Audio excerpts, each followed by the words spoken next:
círculo de oração é um culto matinal ou no período da tarde, de frequência diária no período da manhã e semanal no período da tarde.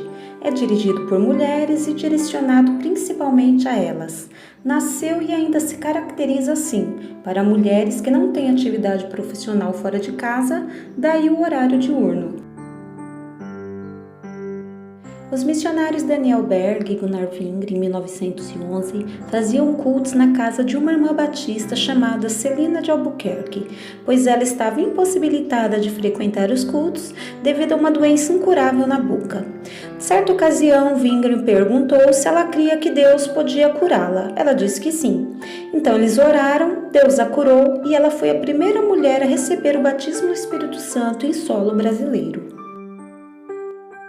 Em 1946, no bairro Casa Amarela, em Recife, Pernambuco, a irmã Albertina Bezerra Barreto estava com sua filha doente e desenganada pela medicina.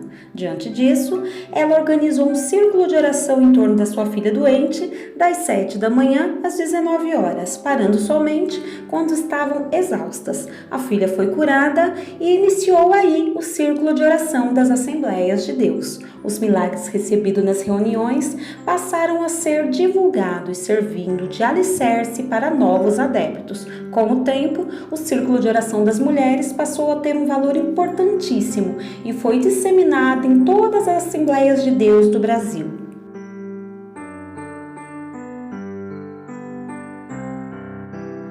As irmãs do círculo de oração são tidas como as colunas, como sustentação espiritual e moral da igreja. Dão suporte espiritual, fazem visitas a enfermos, aconselham e muito mais.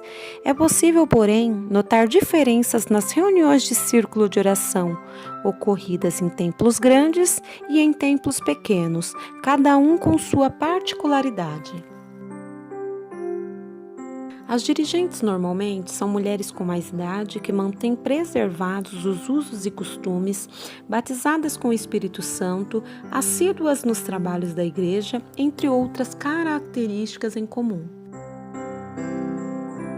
O departamento do Círculo de Oração, como qualquer outro departamento, pode abrigar em sua liderança pessoas com certa dose de egocentrismo, resultado do assédio de pessoas imaturas espiritualmente que atribuem a elas poderes especiais. Normalmente, pessoas que, em outro lugar da sociedade, dificilmente teriam oportunidade de ocupar uma posição de liderança, se realizam na igreja, sendo motivadas por vanglória ao invés do interesse legítimo. É comum um despreparo na questão da interpretação bíblica, algo preocupante, uma vez que são formadoras de opinião, mas que, desconhecendo Jesus como chave hermenêutica da Bíblia, tiram suas próprias conclusões e as comunicam como se fossem doutrinas, causando com isso confusões em mentes mais vulneráveis. Os pastores das congregações pequenas trabalham secularmente, impossibilitando o acompanhamento destas reuniões. A presença dos mesmos inibiria heresias, isto é, se eles não forem simpatizantes das mesmas. Grande parte do público que procura estas reuniões estão debilitados emocional, físico, financeiro ou espiritualmente. Daí a importância de uma maior atenção na escolha da dirigente, a fim de não piorar a situação destes. O círculo de oração é extremamente político e, em determinadas situações, elas elegem ou excluem pastores com poucos gestos ou palavras. Em muitas ocasiões, quando um pastor está com a palavra, pode-se ouvir uma negativa ou uma exaltação feminina. Em caso negativo, misericórdia, Senhor, ou de exaltação, aleluia, glória a Deus. Toda a assembleia presente ali já sabe a opinião delas sobre o discurso do pastor. O círculo de oração possui um poder invisível no cotidiano das Assembleias de Deus. Com título ou sem título, com acesso ou não ao púlpito, existem muitas denominadas profetas ou vasos em casas particulares dirigidas por mulheres. Os grupos de oração autônomos são liderados por mulheres não ligadas ao poder oficial.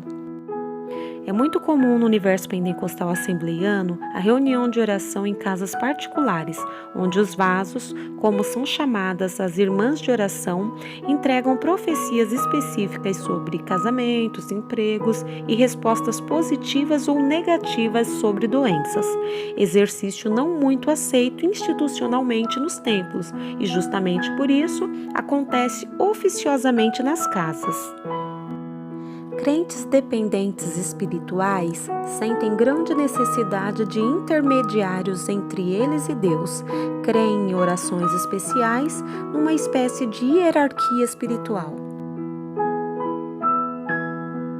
O título de profeta é dado a uma irmã que, segundo a crença popular da membresia de uma determinada igreja, tem o dom de profecia. Invariavelmente, sua fama, dependendo dos acertos, se espalha na região e, com o tempo, ela será reconhecida como um vaso muito usado que tem visão, revelação. Se não lhe é dada a palavra oficial no púlpito, sua fala fenomenológica, inclusive e principalmente permeada por glossolalia, dá muito mais crédito comparada à fala do pastor no púlpito. A contaminação do fervor ou da frieza, liderados na grande maioria por mulheres, pode levantar ou derrubar um ministro. Muitos projetos, pastores e movimentos foram inflamados ou derrubados assim. Nas grandes igrejas, a atuação dos vasos é menor. Nos templos menores, ainda é forte. O pastor e demais líderes trabalham secularmente e não estão presentes no dia a dia. A dirigente do círculo de oração é quem, na maioria das vezes, visita os enfermos, cuida dos necessitados e conhece os problemas da congregação. É mais presente na vida da igreja que qualquer pastor. É incomensurável a importância do fenômeno da vidência, da profecia, da consulta a Deus, que existe na religiosidade popular e que exerce um grande fascínio não apenas nas classes populares, mas também nas camadas médias da população. Mesmo com todos os percalços, o círculo de oração beneficia diretamente a manutenção e o crescimento da igreja. O que pode ser melhorado é uma maior criticidade na escolha da dirigente, tendo em vista o poder de influência positiva e negativa das mesmas. Por outro lado, os membros comuns devem constantemente buscar crescer na graça e no conhecimento de Deus, para não ficar refém ou dependente de intermediações de terceiros.